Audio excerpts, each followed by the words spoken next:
or family that that are appropriate. And so that was one of the reasons we wanted to talk with you. But most of all, we want to hear your story, because your story may give us some insights about what this family is going to experience. So would you be willing to share a bit of your story with us? Absolutely. Good morning to all. Thank you so much for welcoming me this morning. So the situation with Afghanistan, first and foremost, thank you all for having an interest, caring about the plight of women in my homeland, trying to organize donations to help the refugees. This is all very generous and noble of you. So thank you so very much for that. My personal situation goes back to 1979 when the Soviets invaded Afghanistan. I was about 4 years old, and we tolerated the occupation for a number of years. Eventually, the communist sympathizers were going door to door and trying to snatch up young boys to serve in the front lines. You know, wherever they went to villages, they would want to use the young boys as shields. So it got a little real, because you were no longer dealing with tanks pointing at your home, you know, soldiers on the streets, you know, family members missing. Now you were dealing with the young men in your family being targeted and being snatched up. How many times can you bribe an official to say, please let my son go? And there were a lot of young boys in my family, obviously. My older brother was quite young at the time. So my mom made a decision to move us out of Afghanistan. It was imminent that someone was going to get killed. So she arranged everything, because my father would not have wanted to leave his homeland. Obviously, as a male, you're going to defend your keep, and you're going to fight to the death if you need to defend your family. But my mom knew she had small children and she had to look for a way out. So at the time, we didn't know that the vetting process would take 2 years. So we left in the dead of night, perilous journey on its own, crossed the mountains. Obviously, this was done clandestinely.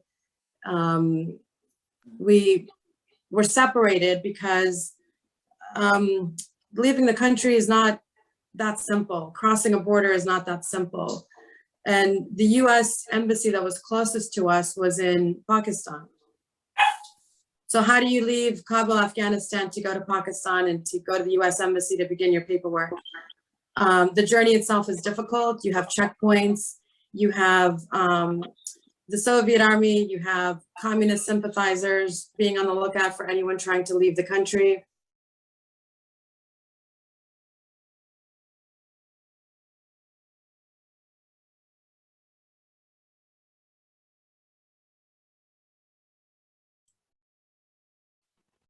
She muted herself. She's muted. I know. My apologies. I was trying to mute everyone, and I You muted muted her. Sultana at the same time. So Sultana, if you would please unmute yourself. I was just trying to keep the background noise down. My apologies. I'm not sure where I left off. But the journey itself was quite perilous as we finally made our way into Pakistan. And I cannot describe to you the PTSD we still suffer, even though it's been, you know, almost 40 years. The journey is not easy, even if it's your home country that you're leaving. When you're away from home, and you're traveling with small children, there's the issue of food and water and what personal items you take with you. You know, what kind of threats are you going to encounter? We had multiple threats, not only from the Soviet army, but the communist sympathizers who were Afghans who supported the Soviet army. And then other people in the area that are opportunistic, perhaps. We were very fortunate that the smuggler we used was an honorable person. I was alone. I was divided from my family because my skin was darker. My mom was light skinned. She could wear a burqa and cover her light skin, you know, and be protected. But I had to travel across the desert by myself without my family, except a 15-year-old cousin. And luckily I don't want to say smuggler, you know, that means illegal, but the guide that we used happened to be an honorable man. He didn't take advantage of us. Here was a 15-year-old kid, and then myself being 7. He could have taken advantage of us. He didn't. He, you know, helped me reunite with my family during the journey from Kabul to Jalalabad to then crossing the Hindu Kush Mountains into Pakistan. So the journey was quite something. And there was a moment that always stands out in my mind. We were somewhere near the Khyber Pass, crossing the Hindu Kush Mountains, and there's a narrow path you take across the mountains. There's no harnesses or protective gear that you use. It's just you following the guide and, you know, just trying to walk along and not falling down the mountain. And my sister and I noticed these birds. We're like, what are those birds doing? Wow. And then my mom is like, honey, those are not birds. Those are vultures. And then when you look below the mountain, you realize they're feasting on other refugees who were not as lucky as us. So this was the experience my sister and I had leaving our own country to find safety.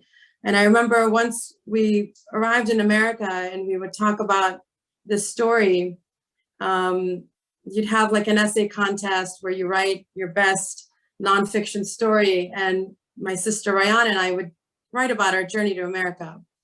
And the teachers would have to say, honey, you didn't understand the prompt. This is very fictional. We needed something that's nonfiction. And we'd swear, this is our true story. This actually happened to us. This is what we experienced. And it was very hard for others who haven't seen that to understand that experience. And back in those days, you didn't have social media.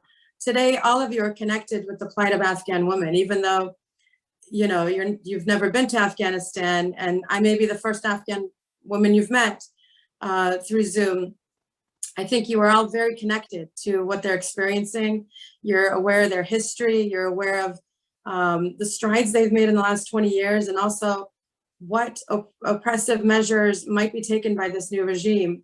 So social media has changed that experience completely. But when I came to the United States, it was very difficult to explain my story and connect with anyone because my story was so uniquely different than those around me. And I went to Morgantown, West Virginia, which is pretty secluded. West Virginia itself is pretty secluded from the rest of the nation. It's quite rural. So the story is quite long, but I will tell you that whatever Afghanistan has experienced, it's extremely complex. It's more than just the Taliban. We had an era in the 1950s and 60s where, you know, if you saw perhaps a scene at the university, you would know whether it was Afghanistan or some other progressive nation. We were making so many strides in the 50s and 60s. Women were able to go to medical school alongside men. In fact, I have a dear friend here in Jacksonville who's about 80 years old, and she's a physician, and so is her husband. She's from Afghanistan. They both are, and they both attended medical school together. And I look at them, here they are, you know, senior citizens, well-educated. They had access to that kind of education back in the 1950s. And today the Afghans are struggling to be able to access school, just the basic necessities human beings need to move forward. So it's extremely disheartening. But one of the problems that I see is this loss of history. A lot of people see Afghanistan through the lens of 9/11, and Al-Qaeda becomes synonymous with Taliban. Taliban becomes synonymous with ISIS. It's very convoluted to someone who perhaps hasn't understood the history that goes further back. to the 1950s when the United States, when Afghans wanted to have some kind of relationship with the United States, and instead they relied on the Russians for loans, and that paved the way for the communist occupation that came in the 80s.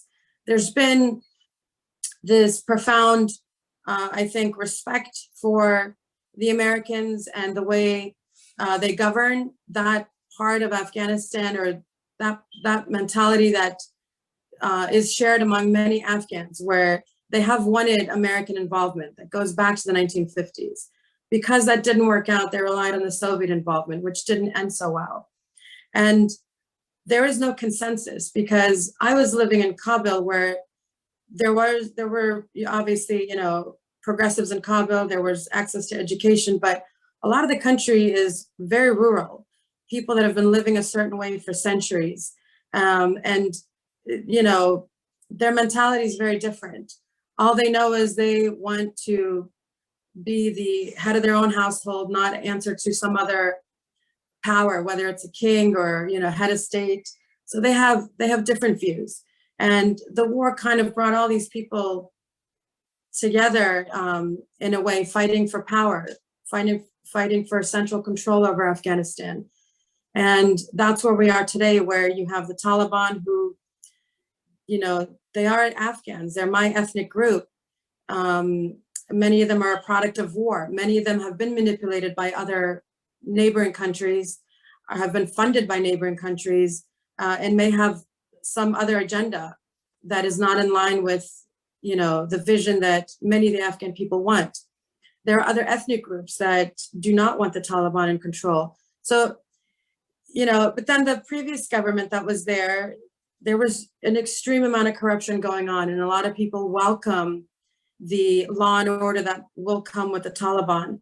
While we are absolutely disheartened about the Taliban taking over, because we know that will compromise the status of women in that country, a lot of people that I'm speaking to, they welcome the justice that may come when it comes to dealing with corrupt officials who have stolen money and taken money that should have been given to assist the people. I do have family back in Afghanistan, family that either are in healthcare, either they're physicians or teaching medicine, and they never left. They didn't leave during the Soviet occupation, and they don't intend to leave right now. And we were talking to them to see, well, what is your take on everything? And mainly they keep to themselves at home. They stay home. They don't go out.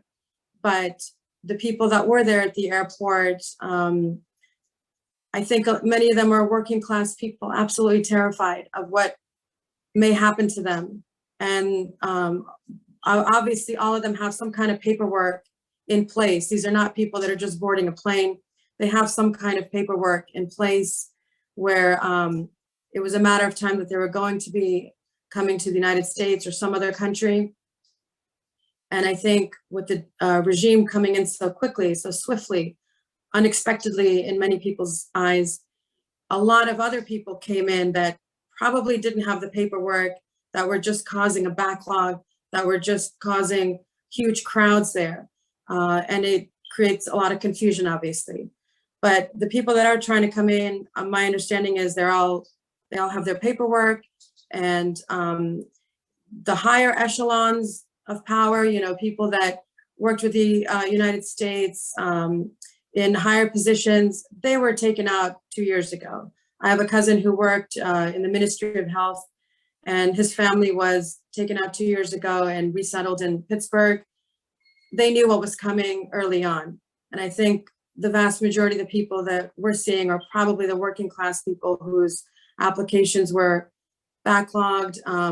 And in this situation, I think everybody's heart is just, you know, aching for the pain of these people. They look like their situation is quite dire. Even if they reach camps in various countries across the world, they're still in the same clothing they were in when they fled their country. You know, women have young babies, they probably need diapers. feminine hygiene products, toiletries, things like that. So or something as basic as shoes, they may not have shoes. So their situation is quite dire. And my understanding is Lutheran Social Services has collected quite a lot from the various churches, mosques, and organizations in our area. And I believe the number I read someplace was over 226,000 items had been donated. So thank you all for that. This has been a grassroots movement across the nation, across the world, communities coming together to donate supplies to these people that desperately need it. So thank you all so much. I don't want to keep talking. My story is quite long. I'll just leave it there.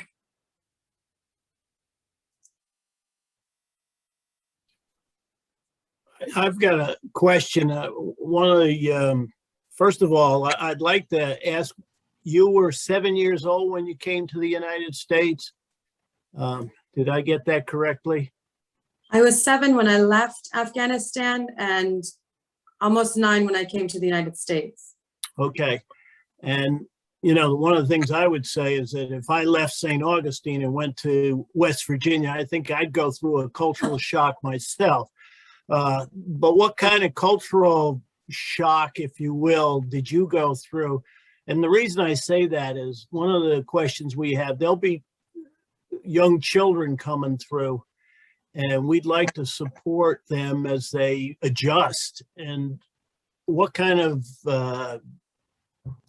barriers to effective adjustment, assimilation did you encounter?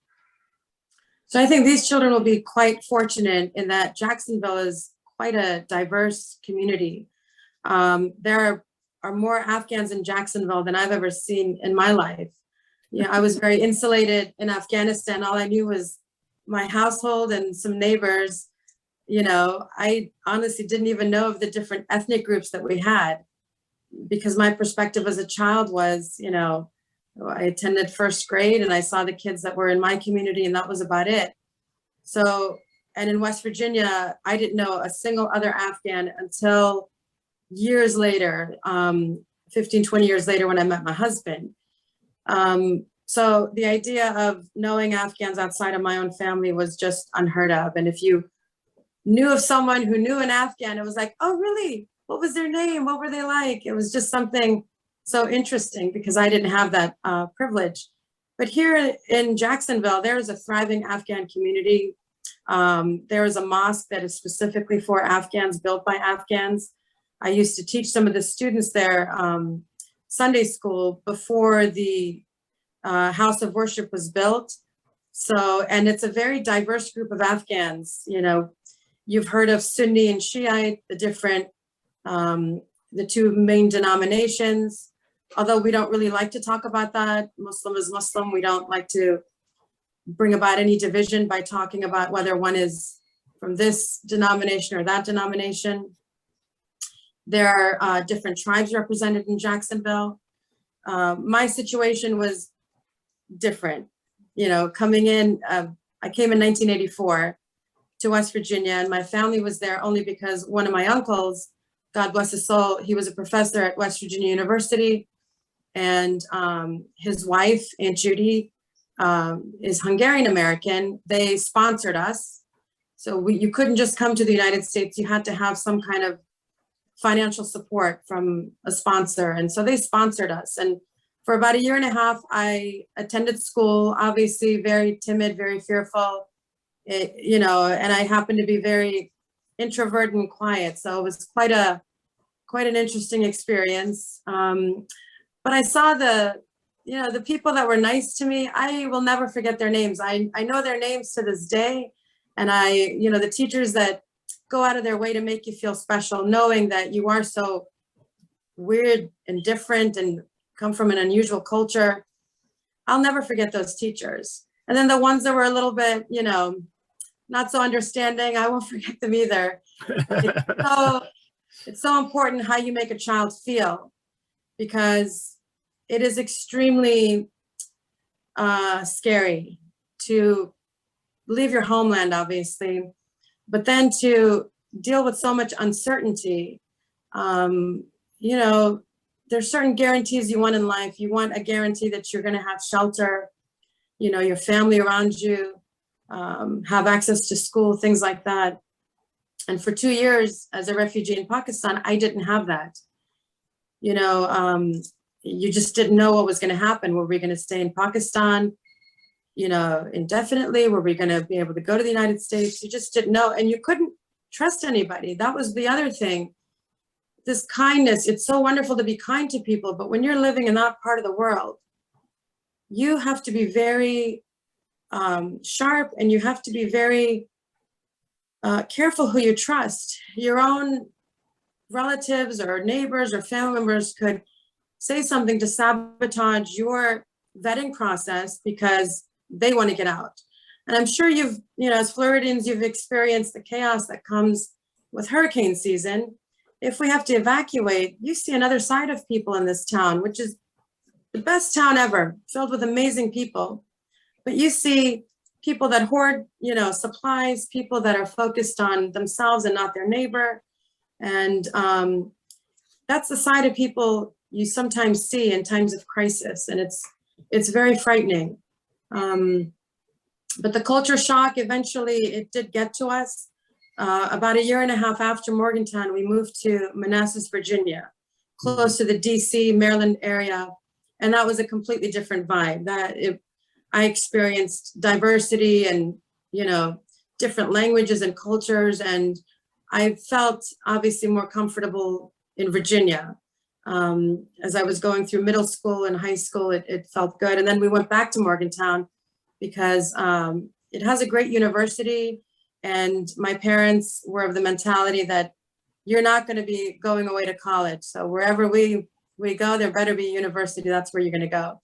So West Virginia University gave us that opportunity where we could pursue our education and still respect our parents' rules, you know, by being at home, because obviously one of their fears is that we would get into drugs or alcohol or partying or any of the other social things that kids our age would sometimes get into. And that was another fear they had, making sure that we stayed focused on our education and not getting distracted by any of the other things that kids our age would do.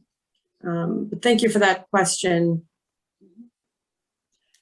Okay, can you hear me? Am I? Let's take a moment, Rahim. Sultana, we want to bring you up to speed in what we're doing, and there are members of our group that are just getting acquainted with this. But freely translated, as a committee, we decided to pursue considerable support for a refugee family. Now, the way Lutheran Social Services usually works is that they've posted a list of items on their website.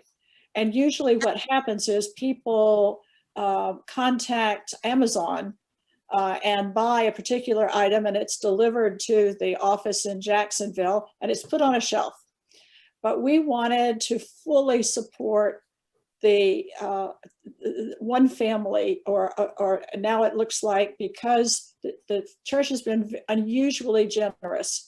As of Sunday, there was what, Mary Beth, $1,350, something like that. We went first of all, we selected Lutheran Social Services because other groups in our community had worked with them and knew them to be very well organized. And I think everybody here knows that these families are coming into Jacksonville. There will be an apartment set aside for them. There will be 90 days of orientation. And what we're trying to do is to set up a household. Now, when I originally got the list from Lutheran Social Services, I went to 2 discount stores, Big Lots, because they get big name quality items in there in small numbers, but you can, and Big Lots and Bell's Outlet. And I checked the prices. So we could estimate if we were to do what was on the website, what would it cost? And basically it came to about $125 to $150, which is very doable. However, what's not on that list is significant. I think has everybody here received the email that lists our letter, our welcome letter, and the list of items? I think it was. Well, excuse me, Sandra, we have some visitors to the meeting today, so they're not familiar with these details, but thank you, continue. If you'll just let us know, we'll get you the list. The kinds of things that are not on the list are things like towels and washcloths, flatware. In other words, there was no eating utensils on the list. Glasses, bed pillows, mattress pad, school supplies, cooking utensils, shower curtain. Sultana, I've been corresponding with a colleague of mine who is freshly come from Afghanistan in the military. And she was telling me there's no teapot, that Afghan people need their tea, and there's no teapot on the list, or a tea kettle.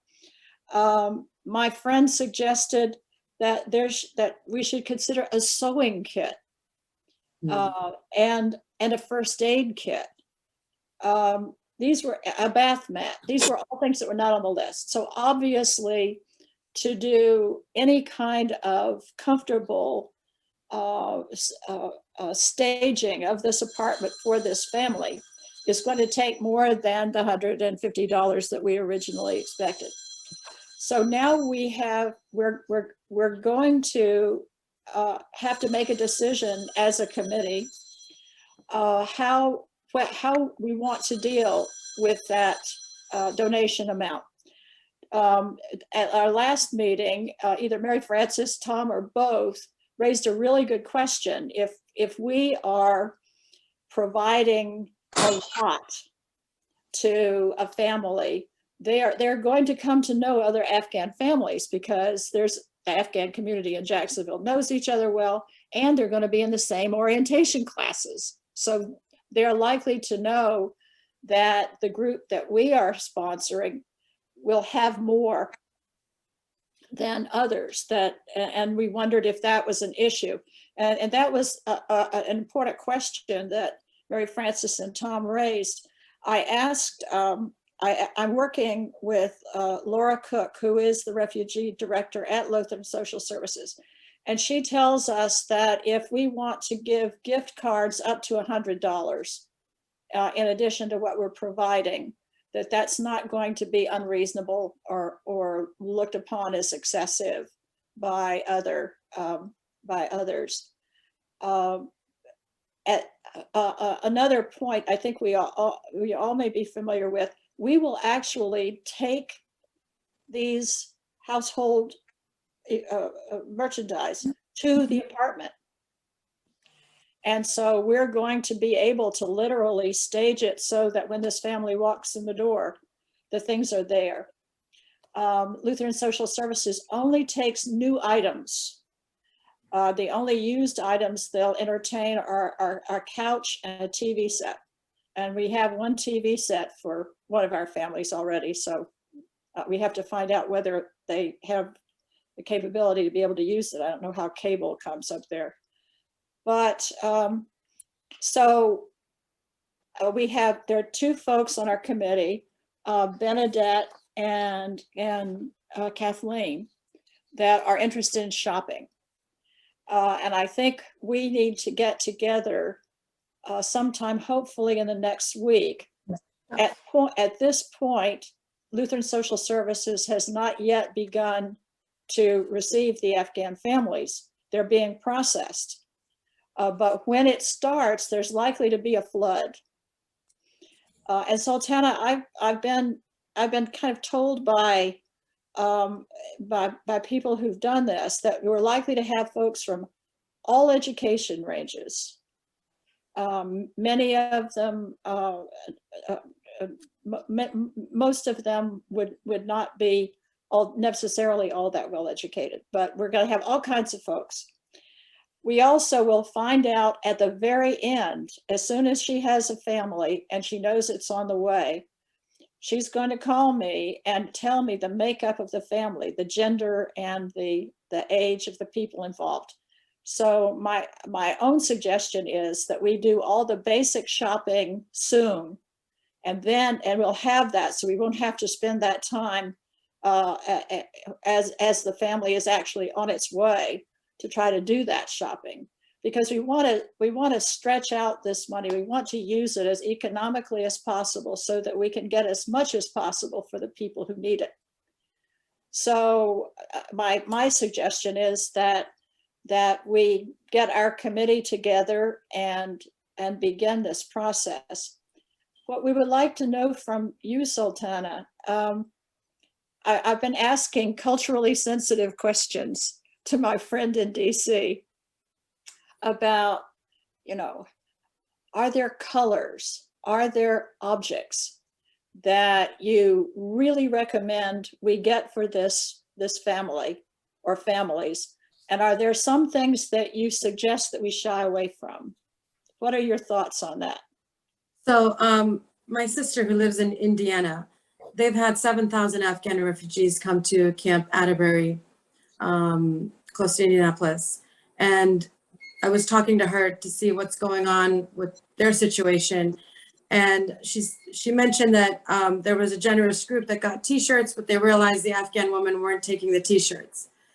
And one of the cultural things is, long sleeves, long tunics. We're not comfortable showing, if we wear pants, the tops have to be long. I still do this. I've been in this country for 34 years and I have to have long tops. So long tunics, long sleeves in terms of clothing. Color, I don't think that would matter too much. It's more modest clothing that is not revealing, obviously, for the woman and even for the men. Just anything that is modest is preferable. And for children, I understand there was a little baby born in Camp Atterbury in Indiana and several more on the way. You're looking at, if people have babies, you're looking at diapers, diaper rash ointment, anything, dealing with that, like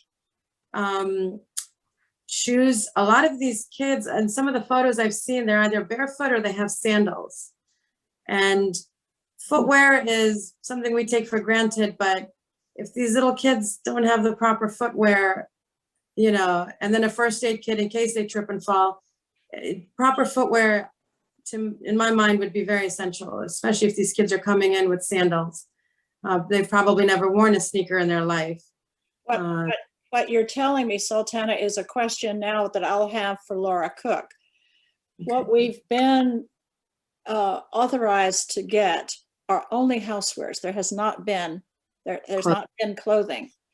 And so I know that in addition to the housewares, we can give them a cash card so that they can go and get what they need. But I will ask whether or not we can provide clothing.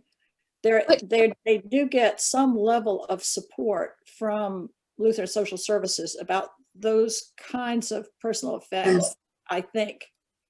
Linda, did you? Yeah, the one very important thing, I think, Sultana, you said that Lutheran Social Services has already received 200,000 items. I saw that in a Facebook post where they gave an update, and it said they've received over 226,000 items, and they had posted some donations that were coming in. I can look up the post and send it to you. Maybe I misread it, but I'm pretty sure that's what I read. I think that probably nationally rather than the Jacksonville office, because I didn't get an idea that they had anything like that. And the Jacksonville office, from what I had seen on Facebook, they're expecting a total of 276 families, I believe, by the end of the year or within a year, something to that effect. That was my understanding of what they're planning on doing, but I'll see if I can find that post. So it does seem to me because we have been talking about helping one family. So maybe this is the best bet, that rather than just go out and buy articles that we give and it gets stuck in a cupboard, we wait and get our family, them to allocate a family to us, that we make sure that their apartment is furnished and they have everything in it. And what about that? Yeah, Linda, I think that's what we're planning to do. Right, that's what I thought. I think that's our goal. And I think our question is, you know, we want to try to do this for one family or for two families or for three families within the range of the donations that we've gotten. But they will need things like clothes and all the things that they don't have. I mean, they're coming in here with the shirt off their back. That's what Sultana said. I will ask, I'll ask Laura about the clothing issue, and you're quite right. Once they get a line on a family coming in, then they will let us know and we'll be able to personalize things a little better for them. Sultana, one of my questions for my friend in DC that you could probably answer better is there are going to be children coming in, and we were trying to think of we can give toys, and the two things that my friend and I have been discussing are kites. We thought that for a child to see a kite, is kite, most of us have either read or seen The Kite Runner, so we know that there's a certain interest in Afghanistan in kites. But is that still true? Do you know? I mean, I don't know how true it is to this day, but I know my husband's childhood was spent, you know, flying his kite, and it's something very, you know, I don't know. I think it's a wonderful experience. Obviously, soccer ball. I think anything I've seen. U.S. Service members playing with the children on some of these camps. It's something that is affordable and it's fun and multiple people could play. But books are so important. The sooner these kids can pick up the language, you know, and read independently, that's so important.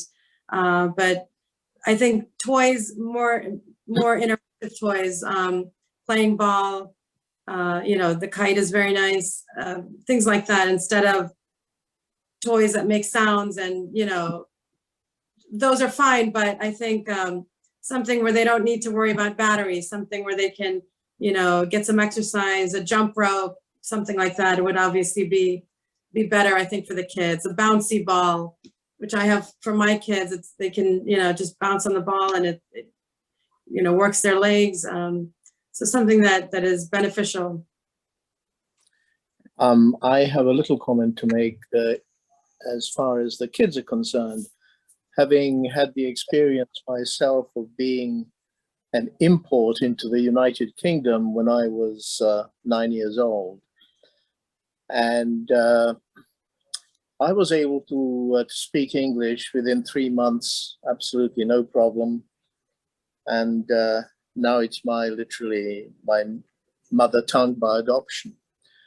I found that the best and quickest way to achieve fluency and acceptance of other little boys was to be with them at school, so that they got to know you, even though they could not really communicate with you.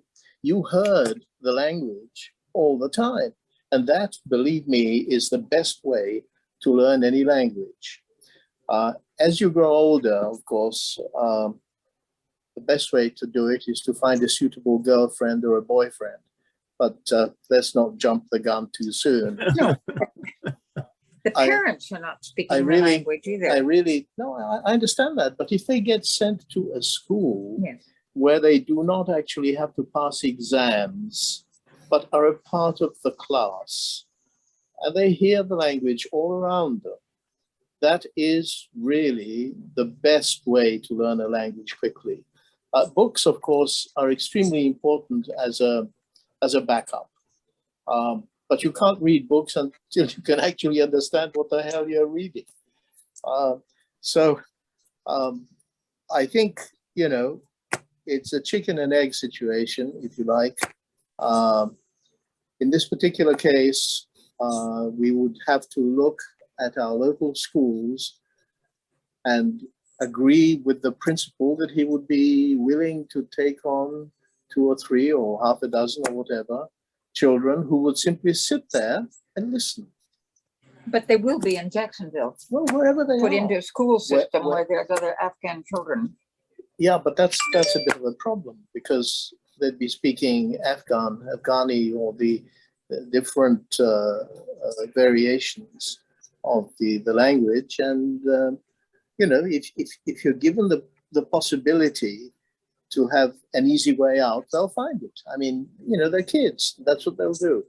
So I would not really be in favor of having 30 Afghan kids in one class being taught by an American teacher to begin with. I think that they should be spread out, sprinkled, if you like, into the school system. And that's going to save a hell of a lot of time. Certainly it's something I saw.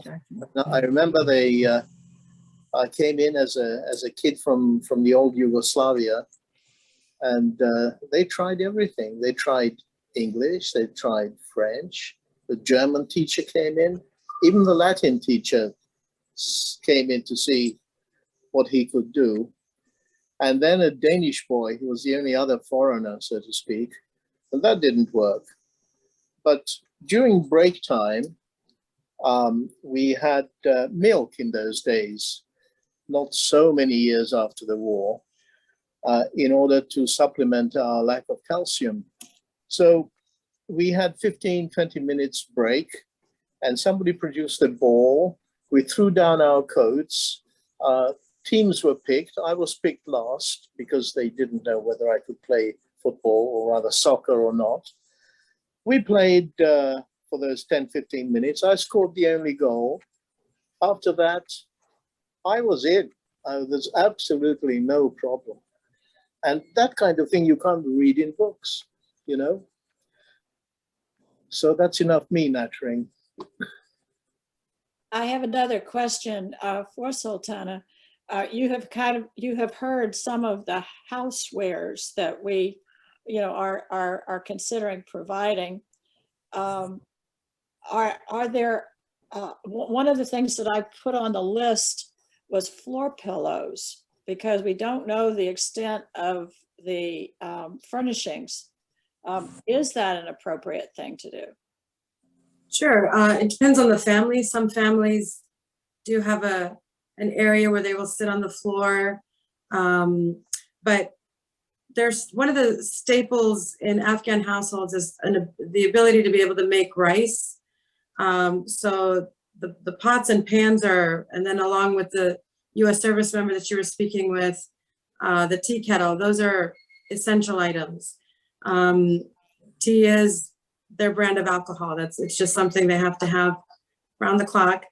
But I usually use the turkey roasting pot. They're very affordable.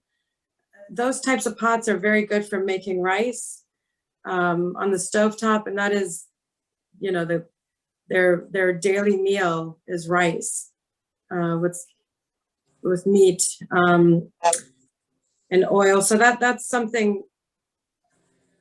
Yeah, you guys have pot and pan set, but something big enough to be able to make rice for the family.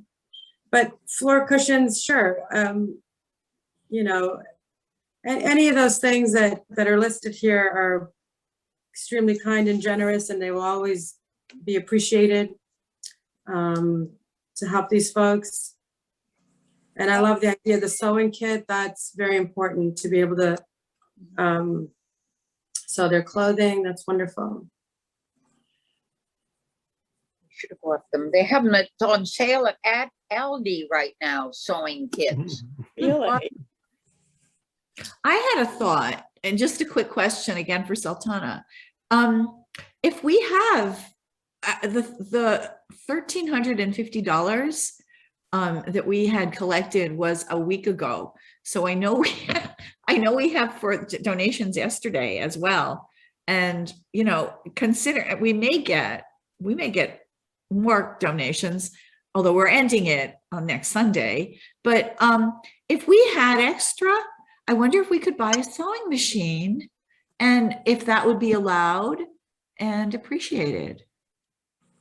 It certainly would be, especially if there's one among them who is a tailor or seamstress who could make a business out of it. You know, someone who's willing to do it for, you know, some kind of career path, because I know of people who are quite talented, you know, from the mother country, who whatever their talents are, that's the business they go with. If they're good at cooking, if they're good at sewing, you know, they'll take in orders for, you know, hemming other people's clothing or doing alterations. So that might be something possible.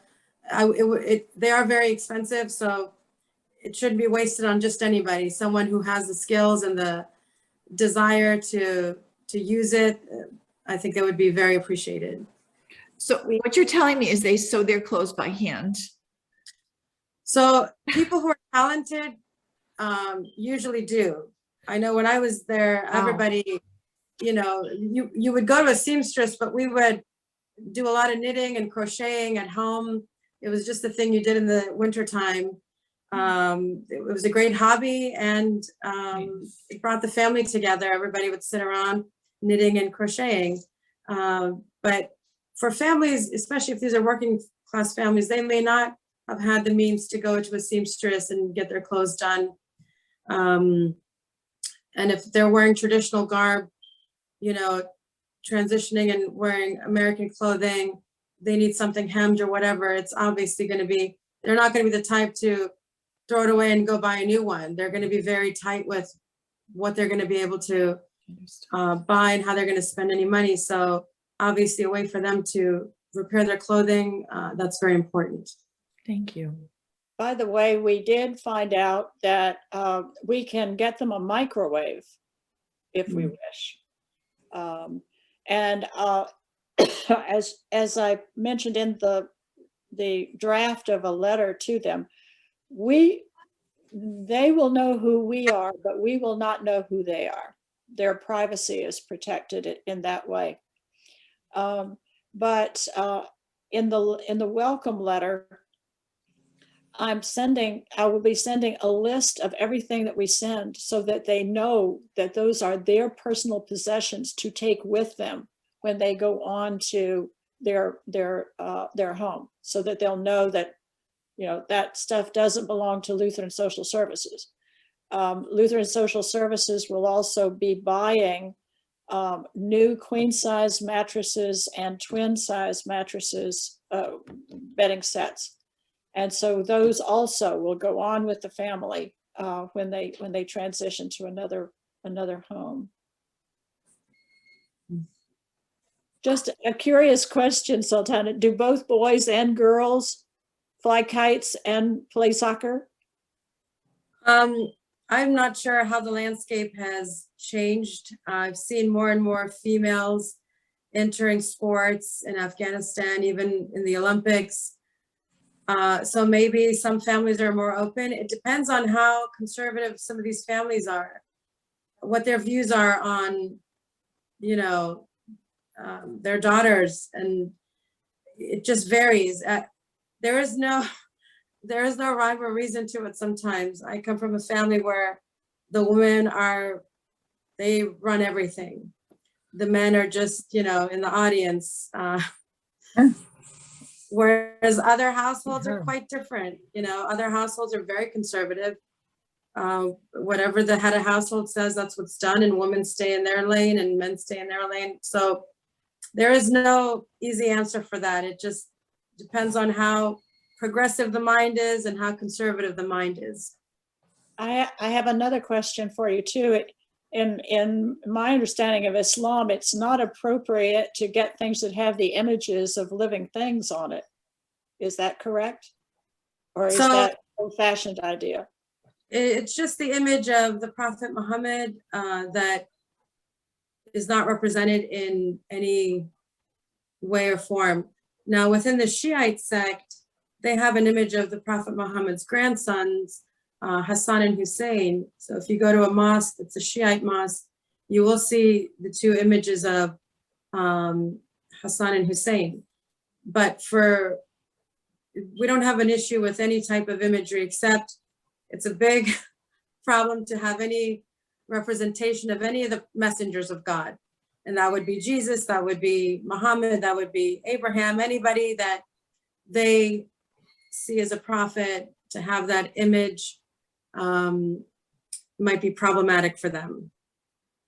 Yeah, but that wouldn't be. It seems to me, as far as kites, I think that that's a bit, they're going to be living in the center of Jacksonville. One is not flying a kite in the middle of Jacksonville. So that's kind of, I mean, we like the idea of the kites. There are parks.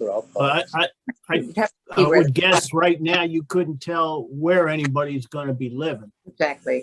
But I would think that what we should do is get the basics. And Yes. then once we identify the family, then we can maybe fine tune it a little bit for those individuals. I think we're going to get overwhelmed if we try and make every issue. Like, for instance, we buy 5 kites in a family of girls, and they're prohibited to fly kites or whatever. So we'd have to know the family before we start micromanaging or fine tuning. The only thing I say is, Sultana, was my hope is you mentioned the teacher in West Virginia that was so open and kind to you. I would love that one of us be that same person for the group of refugees, so that, they moved to Indianapolis and say, but the time we had in Jacksonville was so lovely, like you said. And that was my hope. That's why I just didn't want to send a lot of materials to a warehouse just to be sitting there on a shelf and doled out. I mean, that's important too. Yeah. But I'd like to personalize it as far as we possibly can. I think Tom is absolutely right that we have to quantify the size of the problem. And if there are going to be 250 odd families, that's going to be quite a task. Now, the most important thing, of course, is to take care of the material stuff so that they can hit the ground running, so to speak. But then, I'm sorry, but I think the educational part is still very, very important, especially for the younger ones. And I would really like to know how they intend to immerse the young ones in the school system. Are they going to lump them all together and teach them English from the blackboard? Or are they going to have them learn English by osmosis, or what? Which I think is the best way. I don't know what's planned today. After the fall of Saigon, I worked with Lutheran Social Services. And at that point, the children were immersed in school. And the only people that we had in our language classes were adults and very often elderly people. So May I add? Oh, excuse me. I thought you were finished. No, go ahead. I am. No. All right. I'm a former ESOL teacher, English to speakers of other languages. I worked in the public school system in suburban Washington, D.C. There are very definite programs that you use with young children that do not speak a word of English, and you incorporate them. That's all totally organized so that children are both in regular classes, but they have a release to ESOL classes. Yeah. And this helps them. It's quite different than what you experienced, Ivan. ESOL is a very successful program, but it combines the children with the classroom, the other children that are of their age, but it also concentrates on what they need as far as their language is concerned. So I'm seriously thinking of talking to the Lutheran services about that and see what they need as far as ESOL teachers are concerned. Oh, wow. That would be So that- wonderful. Maybe I could help. Maybe could we get somebody from the Lutheran services to join us perhaps next Monday? I'll be happy to ask Laura if she would be Yeah. with us next Monday for our Zoom meeting. I do know that she is, right now, she is not as, well, I have had difficulty getting through to her because she is so busy.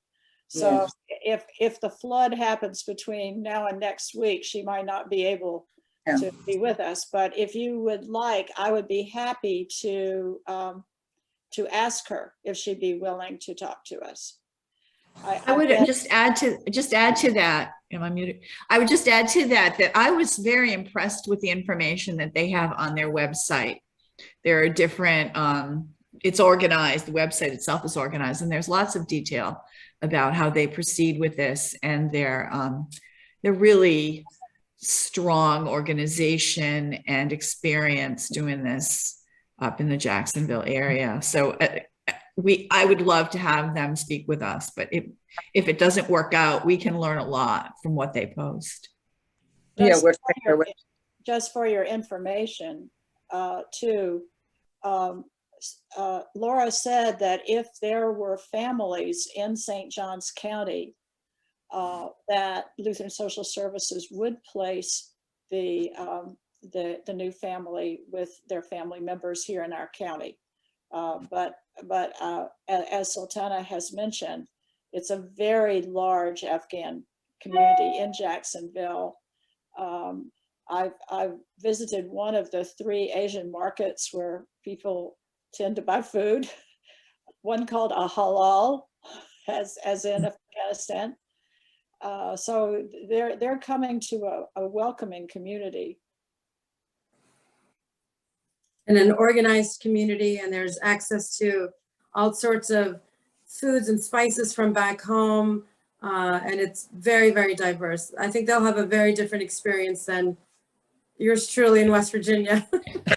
Excuse me. We're coming to the end of our time, but if anyone has any further questions for Sultana, that now is the time to do it. We're very grateful to you for being with us today. I saw Bernadette's hand up. Bernadette, Go for it. you're muted.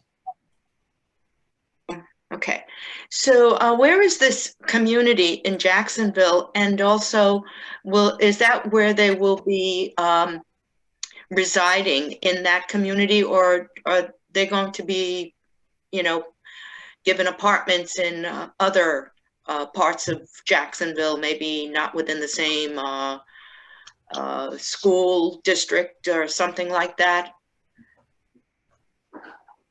And that's for Sultana to, I guess, or if she knows, or Sandra. So I'm not sure about Lutheran Social Services, where they're going to be, housing the refugees. However, in terms of the Afghan community, there is a thriving Afghan community. I think there was a protest when the Taliban regime took over. They came together to protest and speak up for the rights of women that might be compromised. And you have people from different eras, people like myself who came in the 80s, those that came in the 90s, 20s, and everybody has their own niche. Because even though we're from the same motherland, there are huge differences in our cultural outlook and our experiences now. And people tend to gravitate toward those that came from the same era that they came from. I know from my parents, they'll talk to others who went to high school around the same time they did. Perhaps they were classmates, and that's who they hang around with. So each group is different, but there is the Nabi Akram Center on Aniston Road. It is a mosque. It's a house of worship that is made by Afghans, and there is outreach there. And I know they have donated items. It was posted on Facebook to Lutheran Services. And so there are families that are serving as interpreters, as translators that have been recruited. So I'm not worried about the welcome these folks will receive. There's been such an amazing outpouring of love and support from every community. And it's, it's so heartwarming in a world that's so divisive. When you see these acts of kindness and people coming together, it's just, it restores your faith in humanity. But I certainly think that these people are very fortunate to come to Jacksonville in that area. And I think that's where a lot of the groups I'm a part of, I see that a lot of the refugees are going to places in California or Texas or the DMV area, where they know that there's going to be a community that can help these people get assimilated as quickly as possible. Thank you. Yeah, that's good. Well, the only question I still have is, you know, do we want to have, when do we make a decision about how we're going to proceed with regard to dividing up the donations? Do we want to wait until after the 28th? There's always a chance that there might be families coming in before then. I don't know that. So the logistical questions are still there for me. You know, how do we go about, where is our consensus about how the money is to be divided, and whether a group of us can work together to do the coordination and do frankly, the accountability to the church too, to know, so the church will know what we've done and how we're doing it. So Sandra, I think Tom is right. We need to know the size of the problem. We don't know that yet.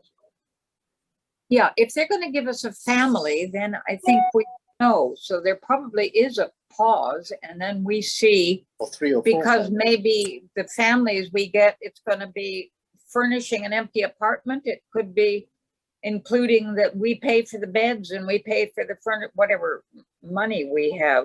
yeah, Lutherans. Oh, yeah, I'm raising more money at my craft fair for this. That's not until October. October 1st.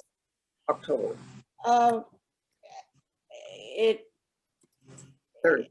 It's not a question of, we know we want to support a family or families, but we will not be furnishing an apartment. We are providing the household goods. So we're not asked to go beyond that. What we do go beyond that is our choice. And I think that perhaps if we have, you know, a small committee that would meet at least once to take a look at the want list, it would be helpful, for example, if someone in our committee would be willing to take the list to Target and find out what their prices are, so that we would know how to extend this. Also, would kind of like your permission. I would like to go to the manager at Publix to see if they will do a dollar for dollar match, so that we could get many of the housewares and the school supplies and things that non-food related kinds of items there. I don't know whether the store manager has that discretion, but I wondered what your thoughts were about that. In other words, trying to stretch these dollars to do the most good for the most families. Yeah, that's a good idea, but we still need to know how many. We could put up a putative figure of 5 families and work in supplying 5, you know, of each item, because Publix would want to know how many, and we don't know how many at the moment. Yeah, those are items that are just you said something like $125 per household. Well, our money is going to go much beyond that. Right. That's what I'm thinking. Maybe we can help provide the other thing. Where is the money coming from to provide the furniture and everything else? I don't know that. I don't know that. We do know that it is provided. And we do know that the Jacksonville office has had donations of many of these items that are sitting on a shelf and waiting for families to come. Well, yeah, But we're not donating our stuff to the shelves. We're bringing them to the houses, but they have a lot of resources. Yeah, but Tom's right. We need to know how many. We need Oh, to. no, absolutely. I understand. We will. I think we can We count, wait until you know, we we know can how much count money on they're a putting minimum.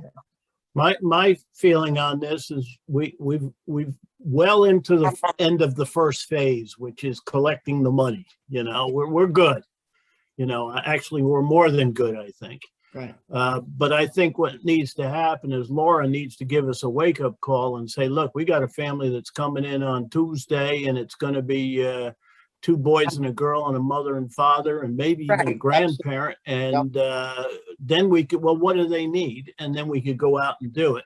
We've Right. got enough for the staples, but then we could go out and do more. And then once we get one family done, we could figure out how that went and then go for another one if we've got money left over.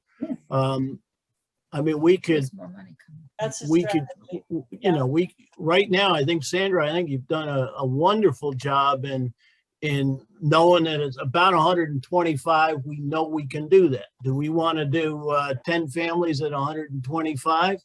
Or do we want to do one family at $11,000 or $1,100? Keep You in know, mind so that 125 excludes all of those things that I mentioned. yeah, I know. Yeah, I know that. I know that. But I those haven't that was their baseline.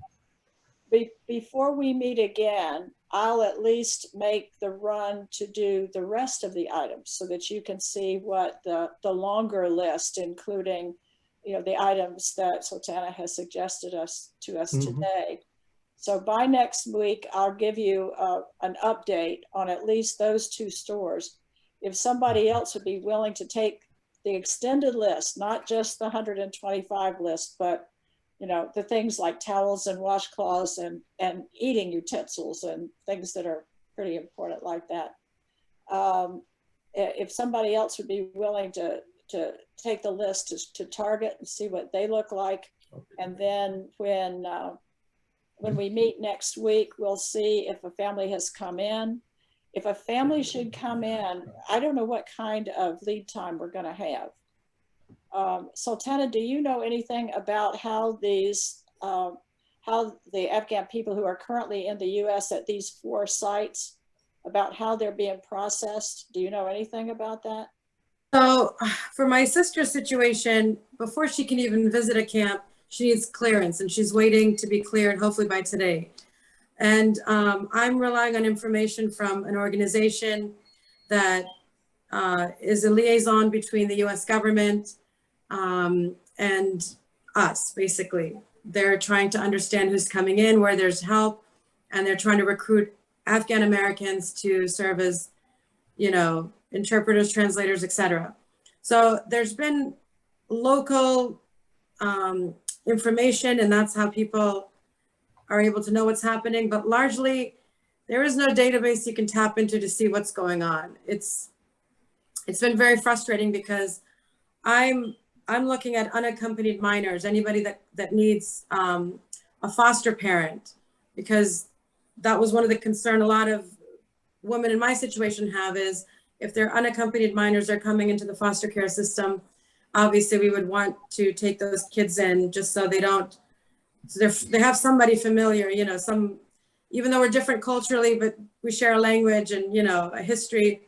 So there's been, like I said, organizations trying to get as much information as possible. All we know is maybe Houston will get some people, or Irvine or DC, and then they galvanize that local community to help out, you know, by translating with these people. But a lot of them seem to be in a camp and they're getting their vaccine and they're just waiting to be processed. And that's where I feel like things are at right now. I haven't heard too many people getting resettled from this batch that came in. I know of people previously that have been coming in the last 2 years and how their process went through. But this recent batch, it seems like there's a bit of a waiting game until things get cleared. COVID too. And just for the group's information, Sultana, I did ask about unaccompanied minors, and Lutheran Social Services does not deal with them. So they're being facilitated somewhere else. Yes, 5,000 went, I can't remember if it was New York or California. So I know of some that came, and I'm not sure what their circumstances are, but I doubt Florida's gonna get any, but I did put my name on, you know, a list that if any would come this way, that I would obviously, and if you hear of anything, please let me know, because I am interested in doing that. Should any come this way. Yeah, wonderful. Well, If I find any new information from Laura, I'll send it out by email. Okay, yeah, And then I think we've pretty much decided we're going to go by family basis. And so it would be safe for us to go ahead and do the preliminary shopping for one family. Does that seem reasonable for people? And then once we get the message about the makeup of the children and the family, then we get the items that are specific to them, and we will take it. I mean, for those of you who want to, you know, make the journey to Jacksonville with us to deliver the goods, you know, we're up for that. yes, thank you so much, everyone, for your comments. And Sandra, we can be in touch with Kathy and Benedetta about getting together this week. And anyone who is interested in taking part in the shopping or delivery, or just, you know, throw your name out there so we know who to contact if things come up. And we will keep everyone posted as we go on. But I speak for everyone, I'm sure, Sultana. My husband just came in and he's in the kitchen, so sorry about the background noise, but we applaud you, and our hearts go out to you and your story and your family, and we appreciate everything you shared with us. Thank And you all thank you. very much.